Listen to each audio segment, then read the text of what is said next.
You need a moment, Mr. Diamond? Go ahead, take all the time you need.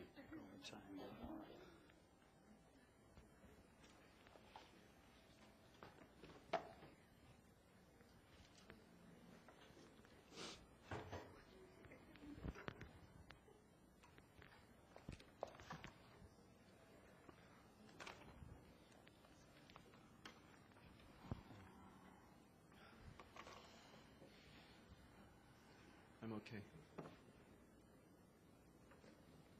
Bang, bang. Is that what you said? That's what I said. Bang. Enough time to think before you shot the other shot, Mr. Diamond? Bang. Enough time to make up your mind whether or not to pull the trigger, Mr. Diamond? Bang, bang. Excuse me, Your Honor, may we proceed in due course with one question at a time rather than this summary? Withdrawn. Bang. You'll stand when you make an objection. Thank you, Your Honor. Bang. Very much. Bang.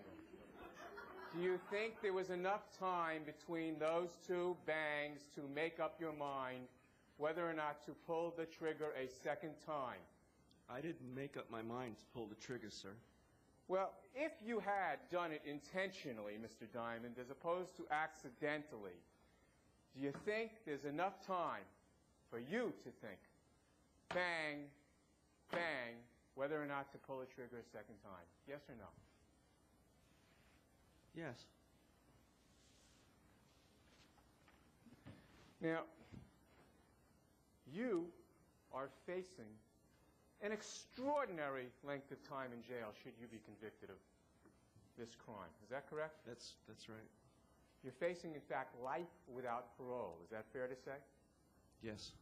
You will never see the light of day again as a free man should you be convicted. Is that right? Yes. And would you do anything to save the rest of your free life under those circumstances, Mr. Diamond? Not anything, sir. Would you, well, would you lie, Mr. Diamond?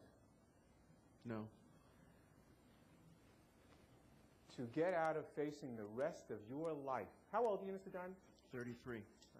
What do you figure? You got another 50, 60 years of life ahead of you? I sure hope so. Now, as you're sitting there today, or before this trial began, looking at the possibility of 50 or 60 years in jail, are you telling us, I'm not saying you're lying right now, but are you telling us that you wouldn't lie under those circumstances to get yourself out of that potentiality? Asked and answered, Your Honor.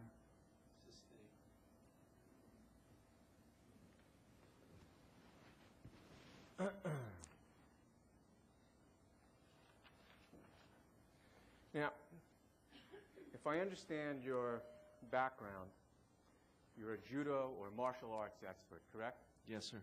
You're a firearms expert, fair to say? Small arms, specifically. Specifically the type of weapon that was used in the death of Trudy Doyle, correct? Yes. You've got a great degree, perhaps the finest military training on earth under the Marine Corps, correct? I sure did. You served in real battle under extremely stressful circumstances, correct? Yes, sir. Were you wounded in that war, by the way? Yes, I was. Did you receive a medal? Yes, I did. I got a Purple Heart. Fair to say you're a war hero as well, correct? I never think of myself as that. But... And you, in all of your training, the one thing that you learn in military training, in firearms training, but especially in your martial arts training, is how to get out of harm's way, right? Is that fair to say? Sure, that's part of it. Well, a large part of it is to get out of a bad situation and not exacerbate it, correct? Yes. Okay. And in getting out of harm's way, one of the things you know as an expert, and in fact teach as an expert, is to disarm an armed individual, correct? Yes, sir. By the way, in the martial arts, am I correct in understanding that the martial arts, amongst the self-defense methods that are practiced there, that they also teach, and you as an expert, I guess, have a high level of this, of an ability to relax under stressful circumstances. Is that fair to say? Sure. And wanted it, in particular, to maintain your calm and your ability to deliberate rationally under violent situations. Is that fair to say? Violent situations. Violent, yes. right? Yes. Now, in disarming someone with a firearm, the best way, and then this is what you're taught in any martial arts course, the best way to avoid somebody with a gun from shooting it is to get that gun out of the direction of pointing at you, correct? That's fair to say. And would it be fair to say that the first and primary technique in avoiding that gun is to swipe it to the side so it's not pointing at your body any longer, correct? No, that's not. You could swipe it down. Down would still be pointing at your legs or perhaps a vital organ of yours, correct? Could be. Up would be pointing at a vital organ of yours, correct? Could be, sir. There are many different ways to disarm. Is that correct, someone. Mr. Diamond, yes or no? Yes, it is. I understand there are many ways. That's what you were about to say, to disarm an individual, right? Yes. But the first, the best way to avoid being struck by a bullet is to make sure the gun isn't pointed at you, correct? It's logical. Right. And the best way, if it's available to you, if you can do it in certain circumstances, is to get the gun pointing in a different direction, to the side, not up or down at your body, correct? That's the best way, right? It would depend on the circumstance. Well, this gun with the safety off and cocked could go off accidentally at any time if someone's hand was still on the trigger, right? Yes. Sorry, Your Honor, this gun refers to the very Mauser in evidence, or is he talking in more hypothetical terms? The Mauser, Your Honor, excuse me. I'm referring to your off-duty service gun, okay? The gun that was introduced in this case, that is your gun, right, the Mauser? Yes. Okay. People's number one, right? Yes. And that gun, in an uncocked, withdrawn, in a cocked position with the safety off, if someone's finger is on the trigger, can go off at any time, accidentally or intentionally, as long as there's pressure put on that trigger, correct? That's correct. Right. So if it's pointed downward, it could accidentally shoot in the leg, right?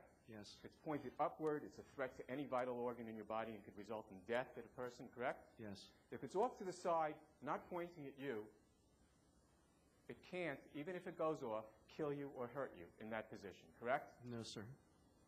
Is that correct or incorrect? That's incorrect. I'm talking about... If the gun is fired in a small area, it could ricochet and still kill you. You were standing in a vestibule on December 1st where there were glass plate windows surrounding you at a level of 4 feet, correct? Yes. Okay. Now, let's talk about what could happen. The likelihood of a bullet hitting you, if it's upwards and it accidentally goes off and pointed at your chest, is 100%, right? Yes. If it's pointed at your leg, it's 100%, right? Yes. If I point it over there, the likelihood of it ricocheting is possible, but very slim, right? Depend on the circumstance. Would you suggest to this jury that if the gun that you allegedly knocked from Trudy was pointed in a direction other than directly at you, if it had been withdrawn? Withdrawn. I'll rephrase. Mr. Diamond, if the gun had been pushed aside and pointed at the glass plate windows that day on December 1st, do you believe the likelihood of you being struck by a bullet would have been the same as if you had knocked it up and the gun was still pointed at you? Do you think the likelihood is the same? You're saying it was pointed at the glass as opposed to one of the vending machines? Anywhere. Anywhere other than directly at you, do you think the likelihood of you being struck by a bullet would have been the same? Same, no. Less, right? That's right. Bullet could go anywhere off a ricochet, right? That's right. If it went through the glass windows that were as low as 4 feet, it wasn't ricocheting at all, right? Yes, sir. But you didn't move with all your expertise to move that gun to the side, right? And grab it, correct? That's right. You didn't move to knock that gun to the ground, correct? That's right. And by the way, if you had knocked it to the ground, a blow going down with your arm is far more forceful than one going up, correct? Would you agree with me? Common sense. Yes, sir. So of all the possibilities, the way to disarm Miss Doyle on that day that you chose was to knock the gun in an upward direction. That's what you said, correct? Yes, sir. The one direction where if it had gone off accidentally as it had moved upward, if it was still in the path of your body, may have resulted in your death, correct? Yes, sir.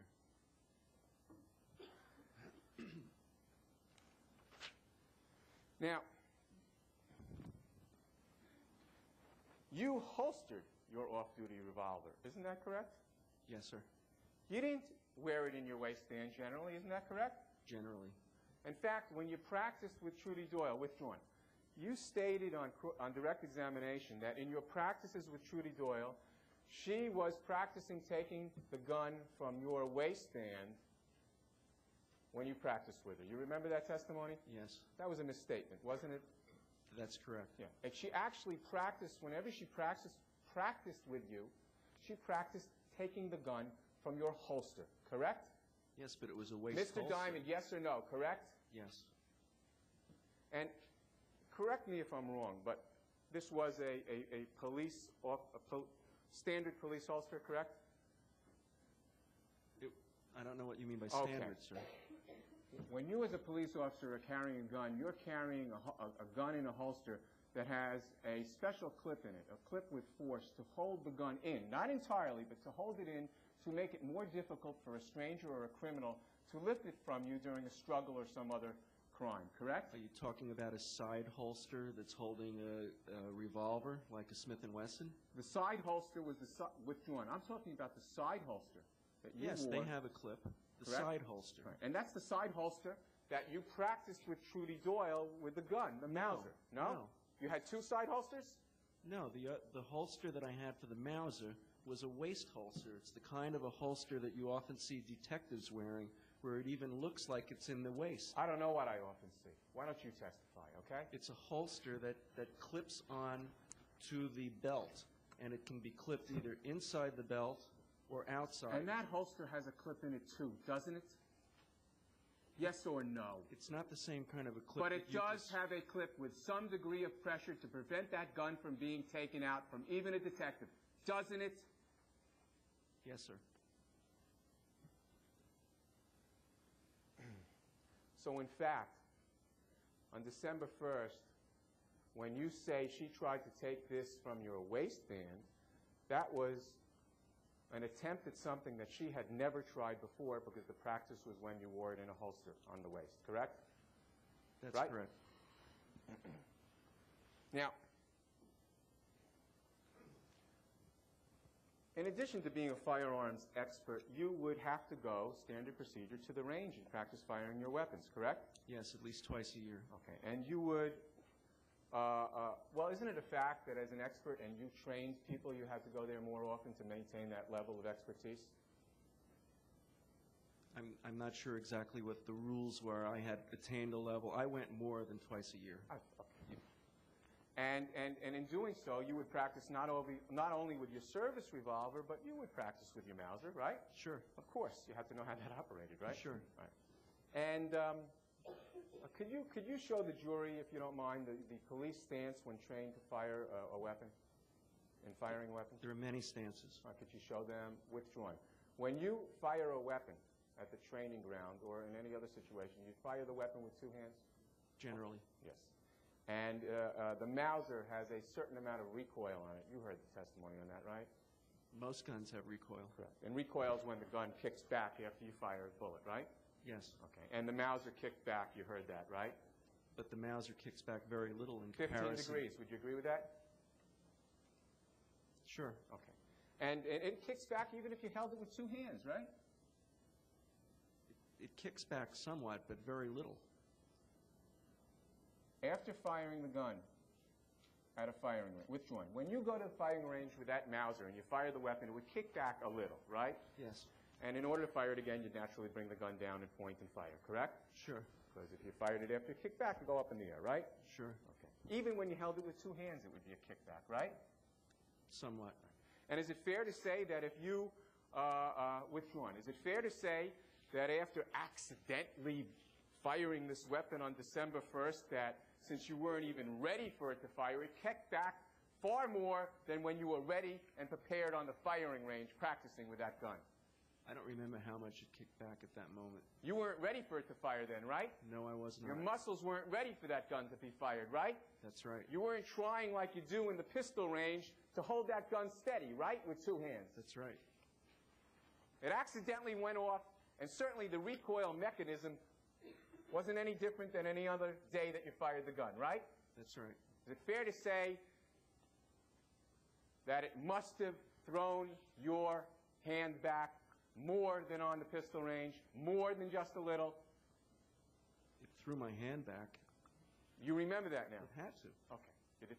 And do you really suggest that it didn't throw it back any more than it did on the pistol range?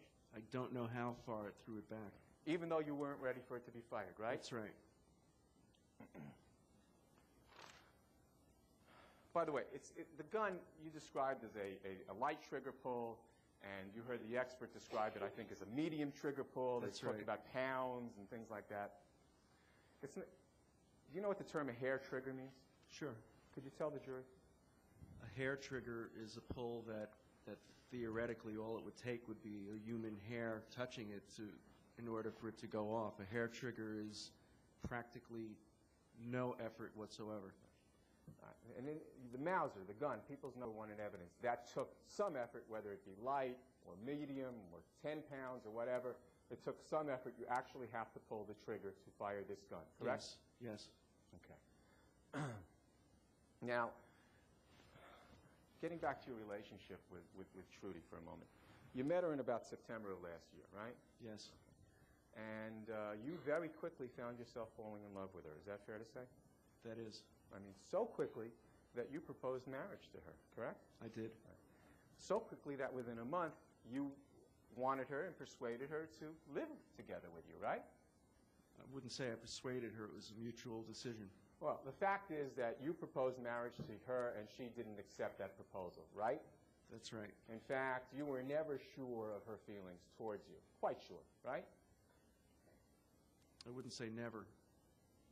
Often? There were times.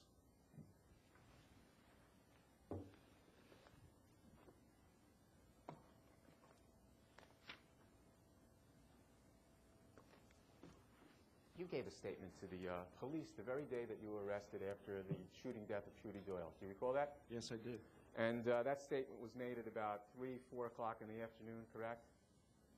Yes. That would be sometime 10 hours, 11 hours after Trudy died. Approximately 24 hours after I had last had any sleep. Move to strike is unresponsive. Last portion of the witness's answer is strictly unresponsive. You're a police officer. You were a police officer, correct? Yes. You've testified at trials before, correct? Yes. You've testified as a witness for the state before, correct? Yes. You know how a witness is asked questions, correct? Yes. You know what a response to a question properly is, don't you? Yes, I do. All right. When I asked you, withdrawn. When you spoke to the detectives at 3 o'clock in the afternoon, that was about 10 hours after the death of Trudy, correct? 9 hours after the death of Trudy. Approximately. Fair to say? Yes. Yes. There was time enough during that period of time for you to collect your thoughts. Is that fair to say? I wasn't able to collect my Move thoughts. to strike. That wasn't the question. It was an answer, Your Honor. Excuse me for not standing up, Judge. That was a fine answer.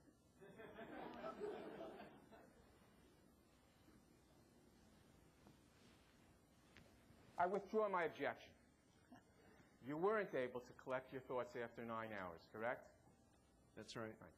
But there was time enough if you had been able to collect your thoughts, correct? Yes. And there was time enough for you to think over what happened, correct? There was time. Did you think over what happened?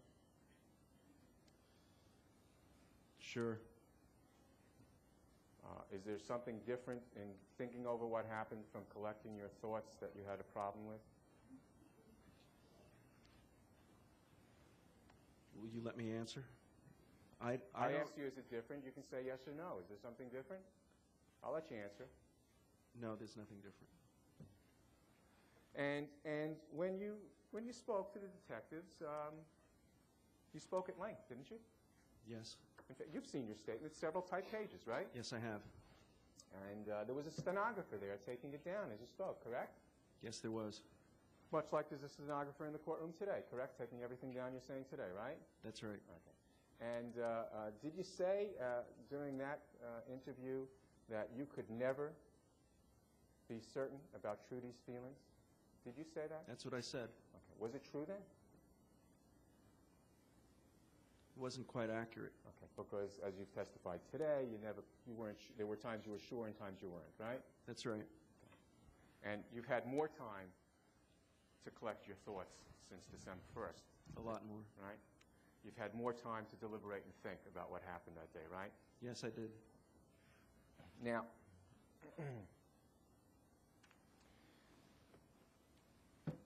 after you left, spent 6 years in the Marine Corps, is that right? That's right.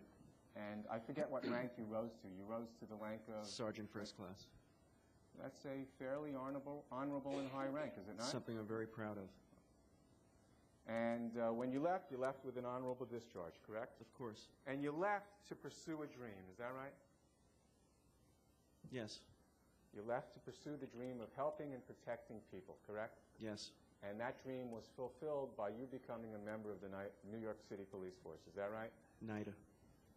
Were you New York or NIDA, Judge? NIDA. Oh, okay. NIDA City Police Force. That's right. And that must have been quite a feeling of accomplishment as well for you. It was wonderful. And do you think you were doing a good job as a police officer? I know I did. You got commendations? Sure. Had no problems on the police force, correct? I was a very good officer. Okay. And your marriage at some point failed, correct? Yes. Okay. But you still maintained a close relationship with your children, is that true? No, that's not true. Did you maintain as close a relationship as you were able to? As close as I could, yes. You loved them, correct? Of course. You cared for them, right? Yes. Okay. And in September of last year, you fall in love with this person you think is the woman of your dreams, fair to say? Yes. Okay. And she's going to fulfill your life, right? You hope. I had hoped so. You hope. You're now in the job of your dreams, right? Yes. You're doing it well. That's right. That's got to be icing on the cake for you, right? It was very satisfying. And you're in love with this wonderful woman, right? Yes. And it's this wonderful woman, and withdrawn. This wonderful woman that you wanted to help, I believe you said, and to help her to become stronger and more independent, correct? That's right. Okay.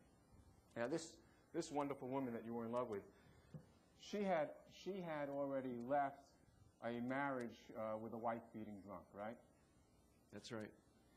She was living alone on her own, correct? Up until moving in with you, she was living alone, right? No, she was living with another waitress for some point before then. I don't know. She had a roommate? Yes. Okay. The roommate wasn't caring for her. She was living at an apartment and sharing it with a roommate, they were just correct? roommates, Okay. sure. She had a steady job, correct? Yes. You're shrugging. Did she have a steady job or not, Mr. Diamond? It was a steady job. She worked every day, right? Every night. She earned a living, right? Barely. Did she earn a living?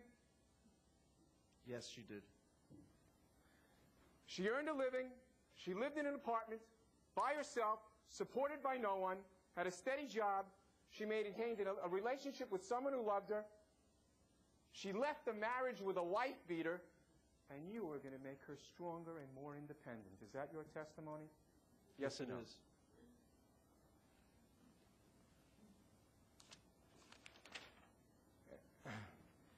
You're in the job of your dreams. You're doing it well. You're getting commendations. You're earning accomplishments there. You never want to do anything else after leaving the Marines. Excuse me, Your Honor. The There's gonna be a procedure question. normally is to ask a question. It's going to be a question, Judge. This is a question. That means that one asks. Forgive me, Mr. Kennedy. I didn't make speeches to the jury. I appreciate you. Question mark at the end. Mr. Kennedy. Thank you. You may be seated. Thank you. May I proceed, Your Honor? Yes, you may. Thank you. You're in the job of your dreams, which you're doing well and accomplishing good things, right? Yes, sir. You're in love with a wonderful woman, Yes, correct? sir. You hope she'll marry you. Of course. You're living together. That's right. You're getting commendations. Yes, sir. But you're running off to California to start a new life because it's not going well for you. That was your testimony, right? That's right.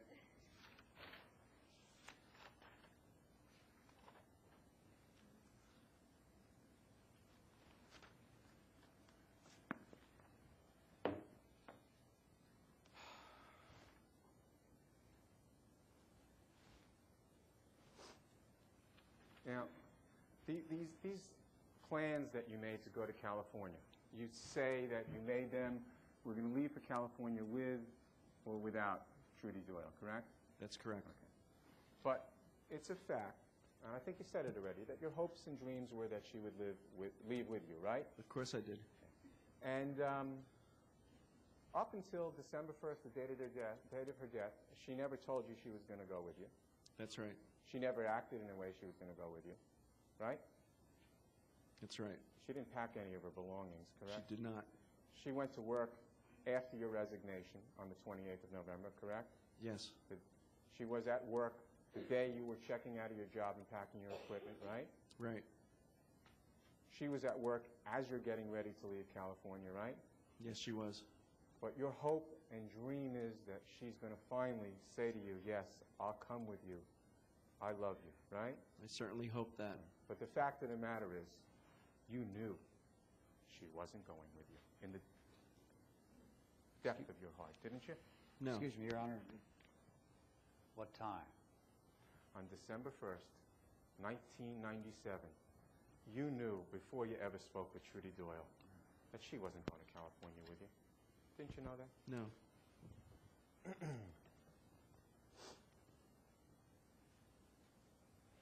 She had a 2-year-old child that she loved and adored, correct? Yes. Now, at some point you began training her with this gun, right? Yes, I You did. began training her with judo, correct? That's right. And when you were in the house, when that gun was in the house, it was always unloaded, right? Only after we started playing the game where she would grab it from my waist. Well, you had been playing that game for at least a month with her, correct? I couldn't say the exact. I didn't ask you for exact. I said I don't know if it was a month. 3 weeks? Could have been. Several weeks? Yeah. Okay. So for several weeks prior to the death of Trudy Doyle, that gun was in the house, and it was unloaded, right? Yes. And in fact, you gave her that gun as a gift, right? That's right. You gave her your off-duty pistol, the Mauser, People Yes. Someone, right? And you never went and bought another off-duty gun, correct? That's right. Okay. Now, and it remained with her until, as you told the jury, you took it back. I think it would have been November 27th, correct? That's right. November 27th, Trudy returns from the hospital, and you decide she can no longer have possession of this gun, and the first thing you do is hide this unloaded weapon, right? Well, no, I hid a loaded weapon. So some point between the time it was unloaded and you were playing with her and gave it to her as a gift and the time that you decided to hide it, you loaded this gun. Is that right? The gun, yeah. And so in order to protect Trudy, who you were fearful of might do some injury, either self-inflicted or otherwise, with this weapon you didn't know, she came back from the hospital and you hid this weapon and kept it loaded, right? Yes.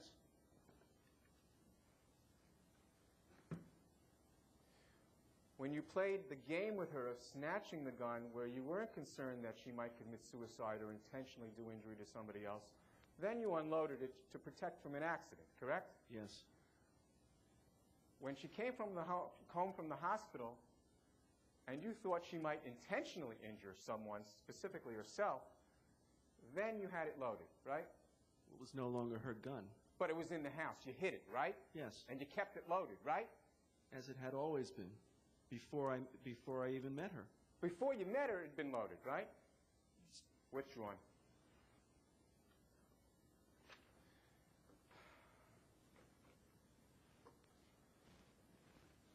Up until November 27th, it had been her gun, right? You say up until. I had only given it to her barely 2 weeks before then. Okay. So for the prior 2 weeks before November 22nd, you had given her a gun which was unloaded, correct? I just want to make sure. Is that correct? She had the gun, she had the clip, she had the bullets.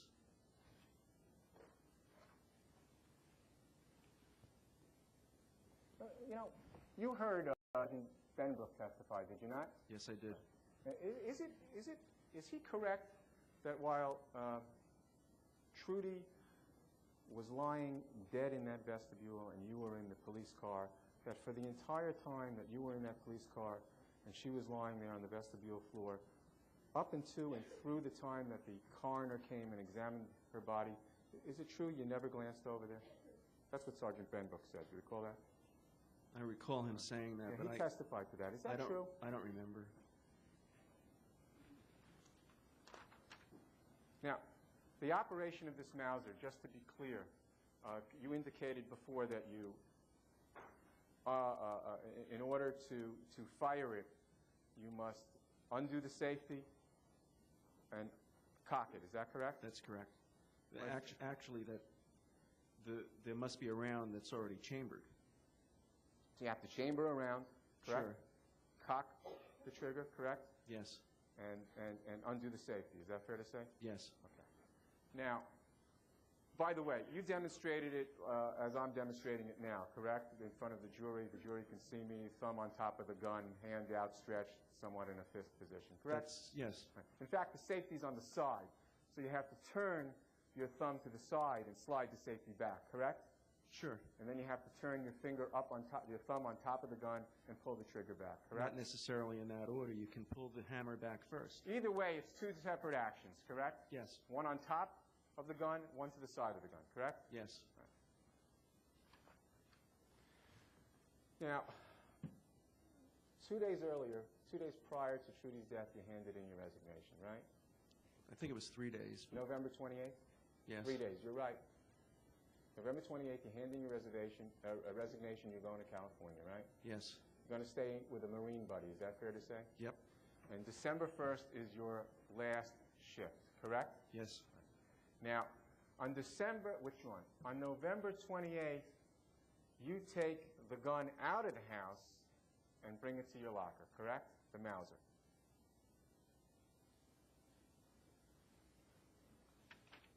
Yes. And on the last day of your shift, which one? On your last shift of your last day, December 1st, 1997.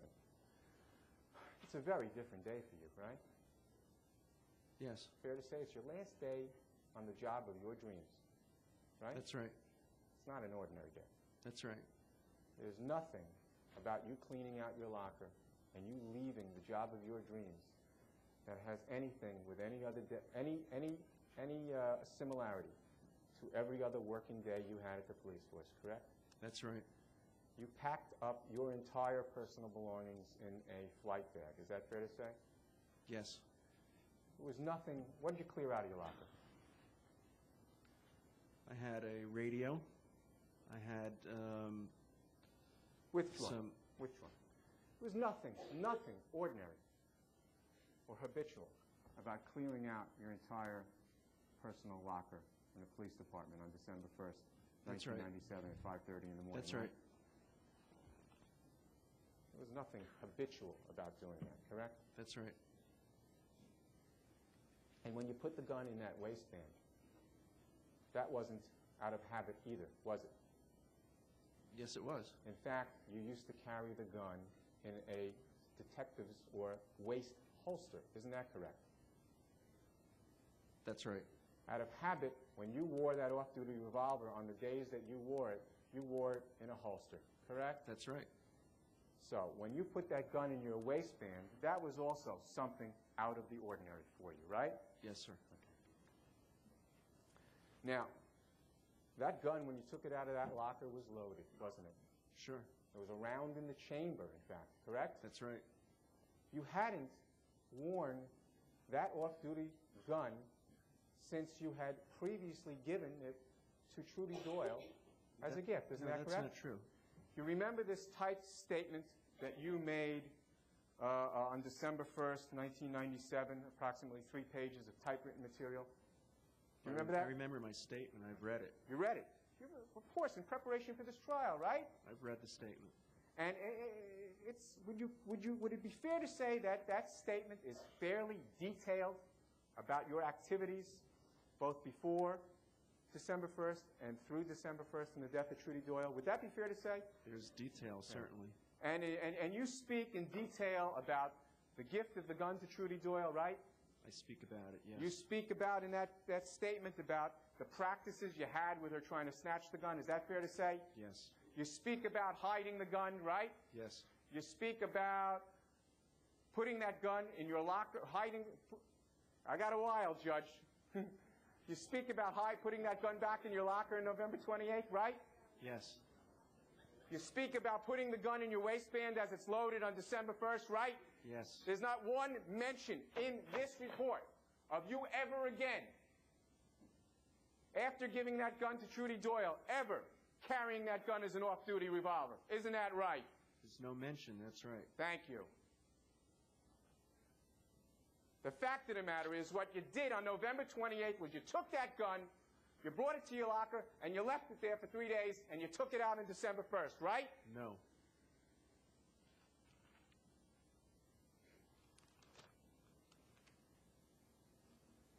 You go with that gun in your waistband, loaded with a gun in the chamber, to the diner at 5:30 in the morning, right? Yes, sir. When you get there, she finishes her shift, withdrawn. Trudy Doyle finishes her shift the same time you finish yours, right? Approximately. You regularly meet her there and you have coffee or breakfast, right? Sometimes, yes. On that day, you're leaving for California, right? Yes, sir. You're leaving the job of your dreams. You're leaving your children. You're never going to see them again, right? Of course I'd see them again. You're going to be 3,000 miles away. How often do you think you'll see them, Mr. Diamond? How often was I seeing them now? Mr. Diamond, when you moved 3,000 miles away, how often did you think you'd see them? About the same I was seeing them now. Which is zero? At that point, which was hardly ever. Okay. So you basically gave up on them, in your mind, to move to California, right? Am I right? No, sir, I did not give up on my children. And what you're doing, what you're hoping, what you're praying for, is that this woman is going to go with you. Isn't that fair to say? Sure. She's the woman of your dreams. Sure. And you go into that diner, and you sit down all by yourself, right? Yes, sir. And you sit down, and a gun is in your waistband. You don't move it out of your waistband as you sit there, right? That's right. And you sit there for at least half an hour, right? About. She's talking with the gals in the booth, right? That's right. You don't go up to her, right?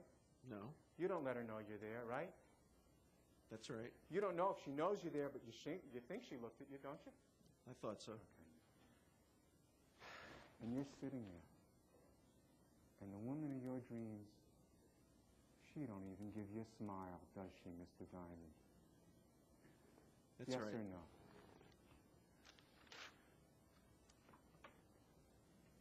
And you see her, and she's going to the vestibule, and you think, she's leaving. She's leaving. That's right. She's not even saying hello to me, right? Right? That's right. Not even a goodbye to me, right? I wasn't sure she even saw me. But you thought she did, right?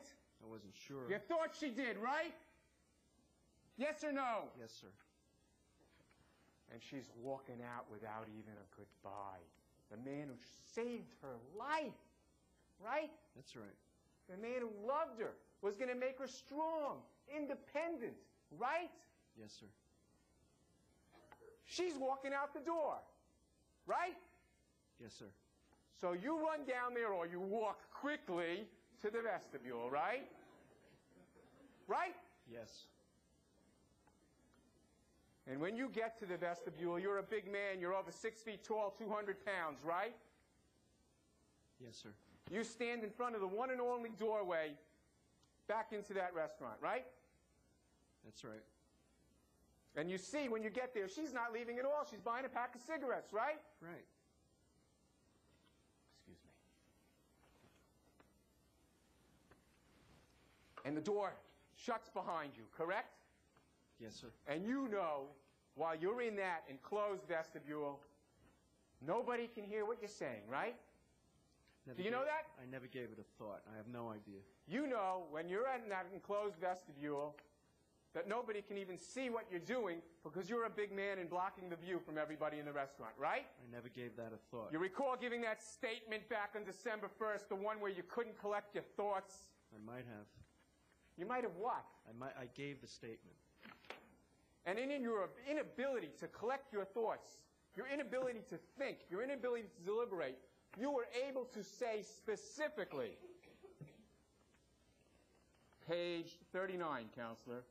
I'm sorry, Judge. My dog ate my copy of You may. transcript.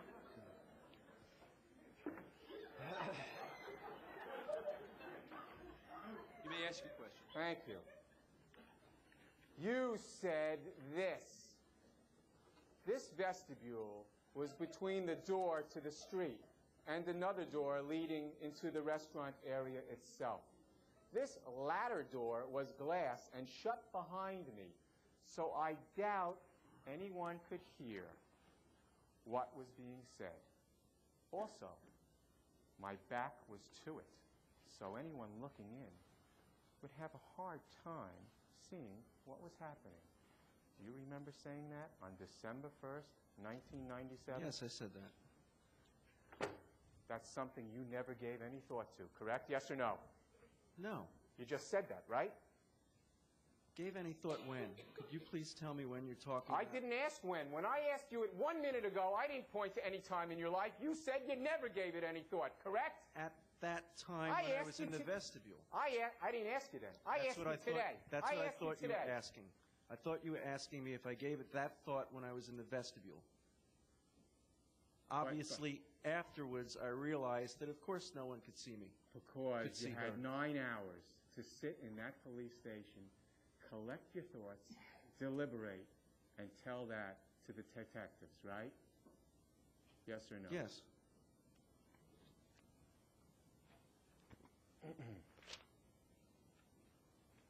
Now, as you confront her, you say, which one?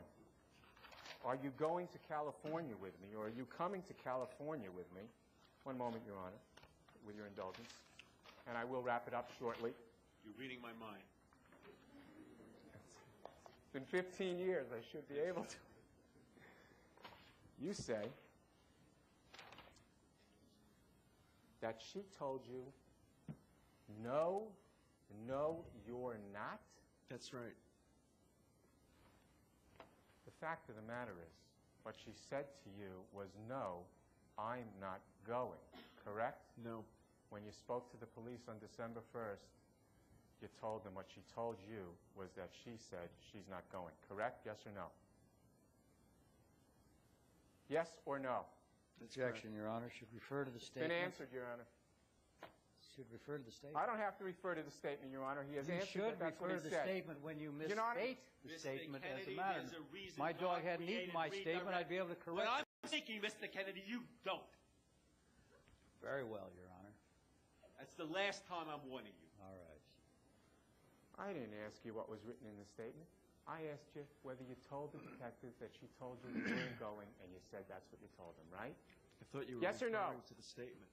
But you don't have it in front of you. I asked you, are you making things up as we're going along? No. All right. So I asked you a simple question. Did you tell the detectives on December 1st whether or not she told you she wasn't going? And you said, yeah, that's what I told them, right? That's what I said. Is that true? Did you tell them that? I believe I did. So she didn't say, no, you're not. She said withdrawn. She said, no, I'm not going, right? No. She never told you she wasn't going to California She said, that day? no, you're not. But you didn't tell that to the police on December 1st, correct? That's correct. Now, on direct examination, am I correct that you said she then grabs, by the way, at this moment in time, with finality, you know she's not going with you to California, right? That's So- right. Is it fair to say that in that moment you were crushed? No. Weren't you heartbroken? Yes or no? I was disappointed.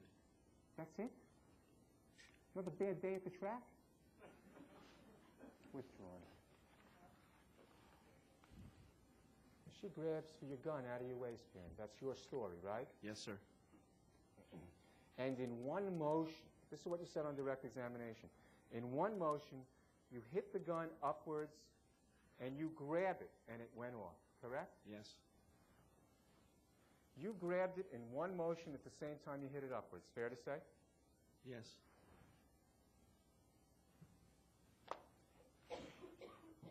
And the bullet that was fired off that one motion as you're grabbing it went and struck Trudy Doyle in the chest. That's right. Well, I guess you must have grabbed it and turned it around. Is that right? Because the gun had to be facing her, right? The gun did turn around. As you grabbed it with your judo training or martial arts training, you grabbed it in one motion, were able to turn the gun around, it pointed at her chest, and it went off accidentally, right? It was my arm Yes that or was no? in one motion. Excuse me? It was my arm that was in one motion. You said on direct examination that in one motion you hit the gun and grabbed it, didn't you? Yes. And it went off, right? Yes. And that trigger had to be pulled to go off, correct? Yes, sir. Not a hair trigger, right? That's right. Did the gun go flying up in the air? It did actually fly up about several inches. Oh, wait a second. So you didn't hit and grab in one motion.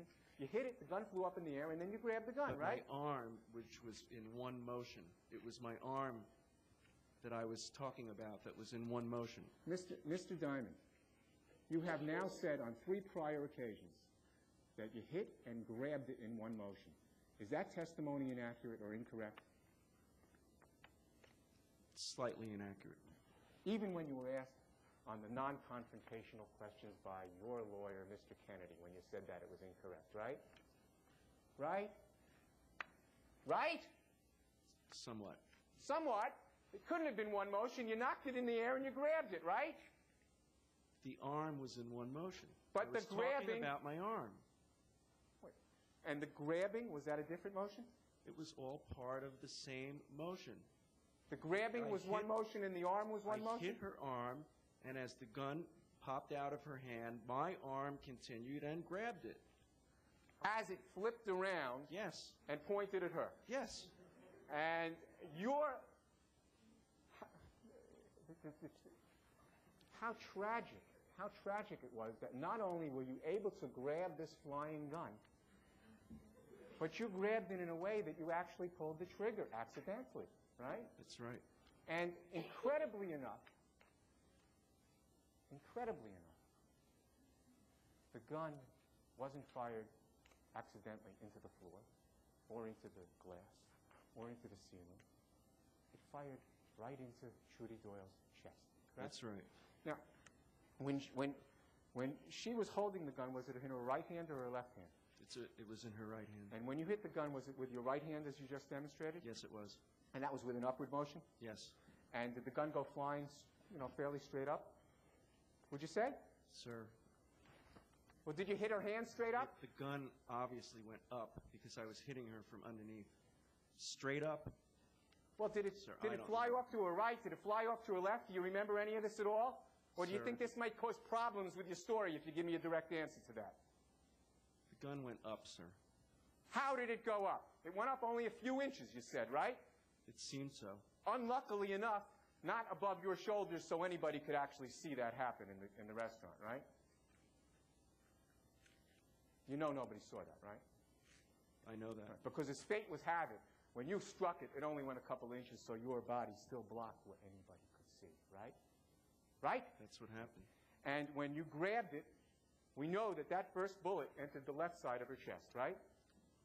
I'm not sure where the first bullet entered. You saw the medical examiner, right? You saw him testify. You saw the charge. I Did you see couldn't that? understand the medical You couldn't examiner. understand it?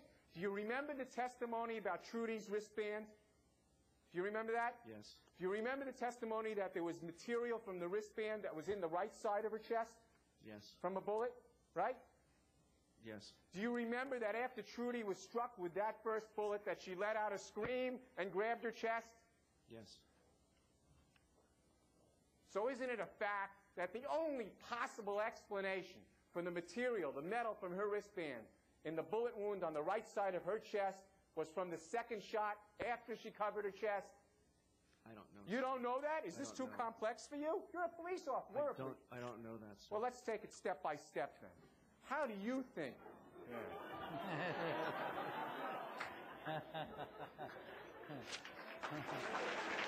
Am I done?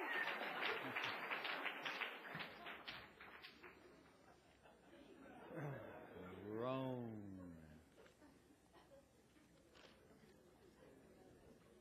After, am I still going? I'll be done in 5 minutes. 5 minutes, 5 minutes. The gun recoils after that first shot, right? Yes.